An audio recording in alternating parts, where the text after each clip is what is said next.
இயேசு உங்களை நேசிக்கிறார். பிரியமானவர்களே, இந்த நாளில் ஆண்டவர் அவர்களோடு பேசும்படியாய் வேதத்திலிருந்து 2 வசனங்களை கூட வாசித்து நாம் வாழ்க்கையில கற்றுக்கொள்ளக்கூடிய காரியங்களை ஆண்டவர்களோடு இடைபடுவாராக. அது அப்போஸ்தலர் புஸ்தகம் 2வது அதிகாரம் 1, 2, 3 வசனங்கள் எப்படியாக சொல்லுகிறது. பெந்தகோஸ்தே என்னும் நாள் வந்தபோது அவர்கள் எல்லோரும் ஒருமனப்பட்டு ஒரு இடத்திலே வந்திருந்தார்கள். அப்பொழுது பலத்த காற்று அடிக்கிற முழக்கம் போல வானத்திலிருந்து சடுதியாய் ஒரு முழக்கம் உண்டாகி அவர்கள் உட்கார்ந்திருந்த வீடு முழுவதையும் நிரப்பிற்று.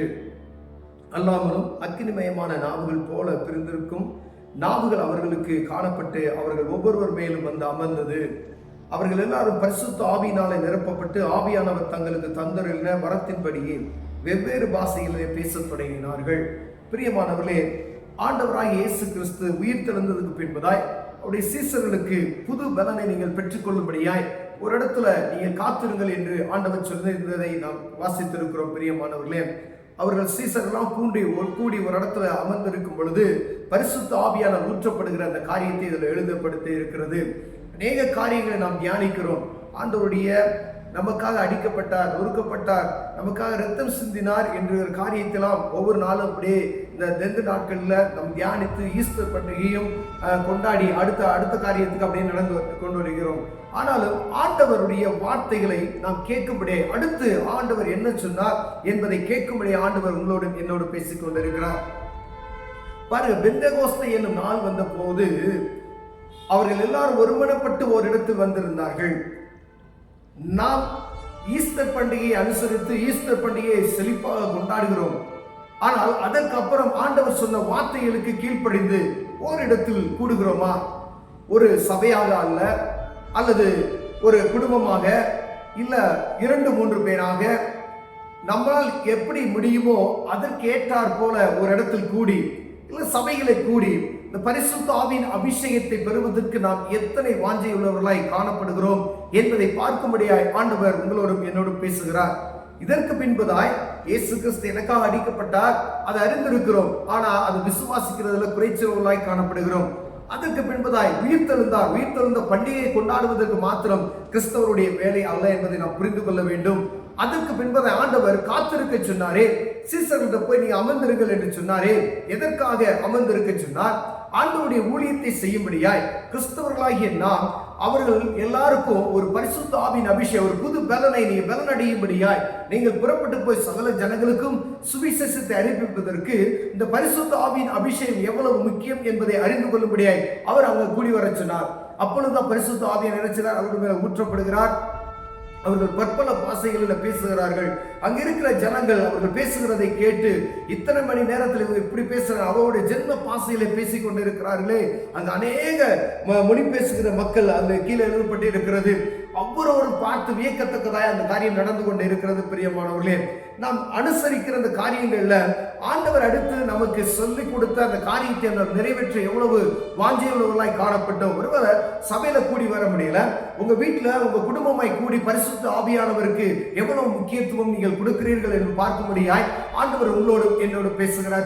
ஒரு தனிப்பட்ட மனிதனுக்காகவும் ஆண்டவர் ஒரு சபைக்காகவும் அவரை சார்ந்த ஜனங்கள் எல்லோரும் கூடி அமர்ந்து காத்திருந்து புது பலனை பெற்றுக்கொள்ள முடியாய் ஆண்டவர் விரும்புகிறபடியினாலே உங்களோடு பேசிக் கொண்டிருக்கிறார். பரிசுத்த ஆவியின் அபிஷேகம் எவ்வளவு முக்கியம் என்பதை நீங்கள் அறிந்து கொள்ளும்படியாய் ஆண்டவர் எதற்காக இந்த பரிசுத்த ஆவியானவரை அவர்கள் மீது ஊற்றினார். நீங்கள் எல்லா இடத்துக்கு போகணும், அவருடைய நாமத்தை மகிமைப்படுத்தணும், அவரை பிரசங்கிக்கணும்படியாகவே ஒரு அபிஷேகத்தை அவர்கள் மீது ஊற்றினார். காத்திருங்க, நான் போய் பரிசுத்த ஆவியை தேற்றரவாளை நான் உங்களுக்கு அனுப்புவேன் அப்படின்னு சொல்லி தான் அவர் அனுப்பி ஒரு புது பலனை அவர்களுக்கு கொடுக்கிறார். அவர்கள் போய் சகல ஜனங்களுக்கும் யார் மேலாம் கை வைத்தார்களோ பரிசுத்த ஆவியானவர் ஊற்றப்பட்டுக் கொண்டிருக்கிறதை இந்நாள் வரைக்கும் நாம் அனுபவித்துக் கொண்டிருக்கிறோம். பெரிய ஊழியக்காரர்கள் கைகளை வைத்து ஜெபம் பண்ணும் பொழுது பரிசுத்த ஆவியானவர் அவர்களுக்கு ஊற்றப்படுகிறார். பேதுரு அப்படி ஒரு இடத்துல போய் புறதேசத்து ஜனங்களுக்கு மத்தியில அவர் பேசும் பொழுது அங்க பரிசுத்த ஆவியானவர் ஊற்றப்பட்டார் என்ற காரியத்தை நாம் வாசிக்கிறோம். ஆனால் ஆண்டவரை அறிந்து கொண்ட நமக்கு பரிசுத்த ஆவியானவர் ஊற்றப்பட்டு இருக்கிறாரா? இந்த பரிசுத்த ஆவியானவரை பற்றி நாம் என்ன கற்றுக்கொண்டு இருக்கிறோம் என்பதை பார்க்கும்படியே அது ஆண்டவர் உங்களோடு பேசுகிறார். பிரியமானவர்களே, ஒருவேளை ஆண்டவரை நம்ம அநேக வழிமுறைகளை, தெய்வத்தை ஆராதிப்பதற்கு பலவிதமான வழிமுறைகளை நாம் கற்றுக்கொண்டு இருக்கிறோம். அங்கு ஓடுகிற நம்ம புனித ஸ்தலங்களுக்கு நாம் அடிக்கடி போவது உண்டு. இப்படிப்பட்டதான காரியத்தெல்லாம் நாம் செய்கிறது உண்டு.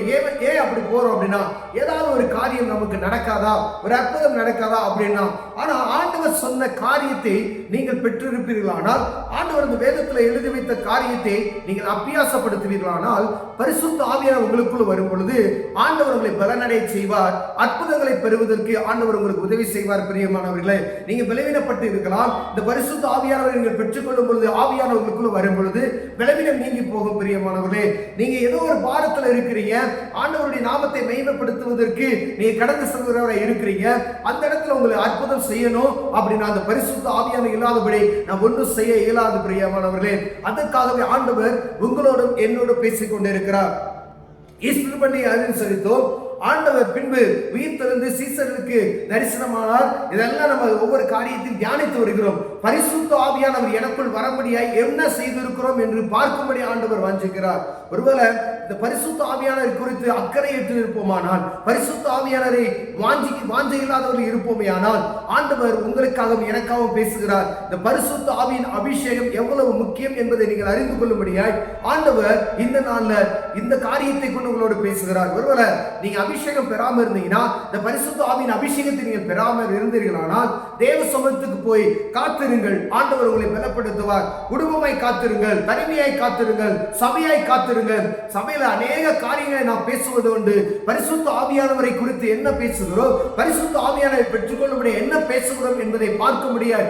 ஒவ்வொரு புதியவர்களுக்குனாலும் சரி, மூப்பர்களுக்குனாலும் சரி, போதகர்களுக்குனாலும் சரி, அபிஷேகத்தை பெறுவதற்கு மக்களுக்கு என்ன நம்ம செய்து கொண்டு இருக்கிறோம் என்பதை பார்த்து உங்களோடு ஈடுபடுகிறார். பிரியமானவர்களே, அக்கறையற்று இருப்போமானால் ஆண்டவர் உங்களுக்கு ஒரு வாய்ப்பை கொடுக்கிறார். பிரியமானவர்களே, காத்திருந்து புதுபலனை பெறும்படி ஆண்டவர் விரும்புகிறார். போங்க, காத்திருங்க, அற்புதத்தை பெறுவீர்கள். கண்களை மூடுவோம், ஜெபம். அன்பின் தகப்பனே, அருமையான நாளுக்கை ஸ்தோத்திரம் ஐயா. ஆண்டவரே, நீங்க சொன்ன வார்த்தைகளை கடைபிடிக்கும்படியாய் காத்திருந்து புதுபலனை பெற்றுக்கொள்ள, அந்த பரிசுத்த ஆவியின் அபிஷேகத்தை பெற்றுக்கொள்ள எங்களுக்கு கிருபை பாராட்டுங்க. இயேசுவின் நாமத்தில் பிதாவே, ஆமென்.